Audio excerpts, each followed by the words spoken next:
आज हम कक्षा 3 के विषय हिंदी अध्याय 2 में क्या है आप लोगों का? बर्तनों के बच्चे। तो आज हम बर्तनों के बच्चे विषय वस्तु का पाठ करेंगे।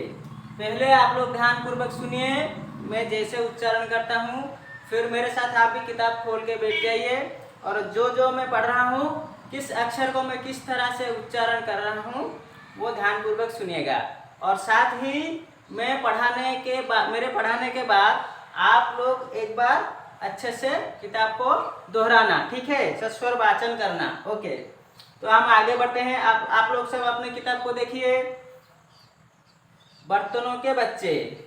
प्रस्तुत पाठ में यह बताया गया है कि हमें अपने जीवन में सदैव ईमानदारी से कार्य करना चाहिए। तो ये एक सलाह दी गई है एक कहानी के माध्यम से, जिससे कहानी का जो हमारा जो भाव है वो हमें यही शिक्षा देता है कि हमें सदैव जीवन में ईमानदारी से कार्य करना चाहिए। जो भी कार्य करेंगे ईमानदारी से, कोई भी बेईमानी नहीं करेंगे। तो हम शुरू करते हैं। एक समय की बात है, माधवपुर गांव में एक सेठ रहता था। सेठ पता है आप लोग कौन है? जो बहुत बड़े आदमी होते हैं, धनवान होते हैं और सभी बहुत बड़े बड़े व्यापारिक कार्यों में वो रहते हैं, मतलब करते हैं। बड़े बड़े व्यापारी होते हैं, उनको सेठ कहते हैं। तो उसे नए नए बर्तन इकट्ठे करने का बहुत शौक था। तो उसे बहुत अच्छी शौक था। वो कौन सी शौक थी? जो कि नए नए बर्तन को इकट्ठे करने की। तो इस कारण उसके घर में कई तरह के बर्तन मिल जाते थे। उसके पास इतने सारे बर्तन होने के कारण लोग शादी ब्याह के मौके पर उससे बर्तन उधार ले जाते थे।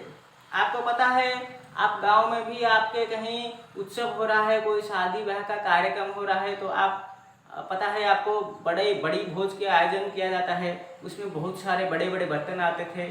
तो वही जो बर्तन जिस गांव में भी उत्सव होता था, तो वो सेठ के यहाँ से ले आते थे।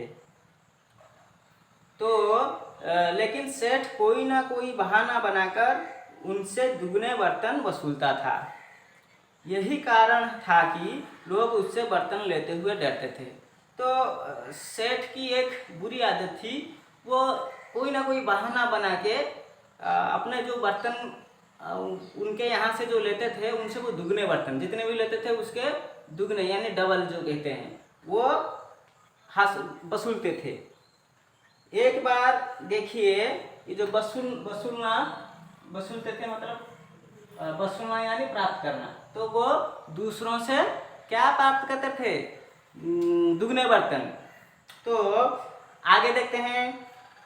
एक बार हरीश नाम का एक बूढ़े किसान ने अपने घर पर एक उत्सव का आयोजन किया। हरीश नाम का एक बूढ़े किसान, वो अपने घर पर एक उत्सव का आयोजन किया। उस उत्सव के लिए वह सेठ से कुछ बर्तन उधार ले गया। कुछ दिनों के बाद जब वह बर्तन वापस करने सेठ के पास पहुंचा, तब क्या हुआ भैया बच्चों देखो। तो सेठ ने बर्तनों की गिनती करते हुए कहा, ये बर्तन तो ठीक है, लेकिन इनके बच्चे कहाँ हैं?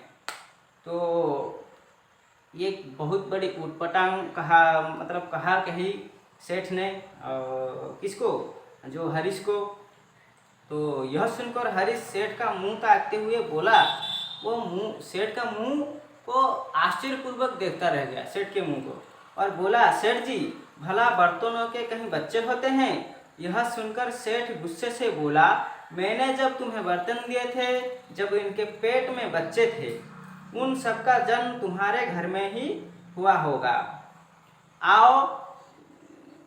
जाओ उन बच्चों को लेकर आओ, नहीं तो मैं तुम्हारी सारी जमीन जब्त कर लूँगा। सेठ की चालाकी को अच्छी तरह समझते हुए भी लाचार हरीश ने कुछ और बर्तन खरीदकर सेठ को दे दिए। सेठ और बर्तन पाकर अपनी चालाकी पर बहुत खुश हुआ। इसी तरह कुछ दिन बीत गए। फिर क्या हुआ? एक बार मोहन नाम का एक लड़का सेठ के पास आया। उसने सेठ से कहा कि उसके घर पर एक बहुत बड़े उत्सव का आयोजन किया जा रहा है। उसने सेठ से उसके सारे बर्तन उधार मांगे। सेठ ने उसे खुशी खुशी सारे बर्तन दे दिए, क्योंकि उसे पूरी उम्मीद थी कि वह मोहन से बाद में दुगने बर्तन ऐंठ लेगा। ऐंठ लेगा यानी देखिए यहाँ पर ऐंठना यानी ठगना, छल से लेना। मतलब जब मोहन सारे बर्तन ले जाएगा तो उससे भी वो छल करके ऐंठ करके सारा दुगने मतलब दुगने बर्तन वसूल लेगा। तो यही बात सेठ ने मन ही मन सोचा। फिर आगे देखते हैं क्या हुआ। धीरे धीरे कई महीने गुजर गए, लेकिन मोहन सेठ के बर्तन वापस करने नहीं आया। सेठ को चिंता होने लगी। एक दिन वह स्वयं पता पूछते पूछते मोहन के घर जा पहुंचा। सेठ को देखते ही मोहन ने मुंह लटका लिया। अच्छा काम करो।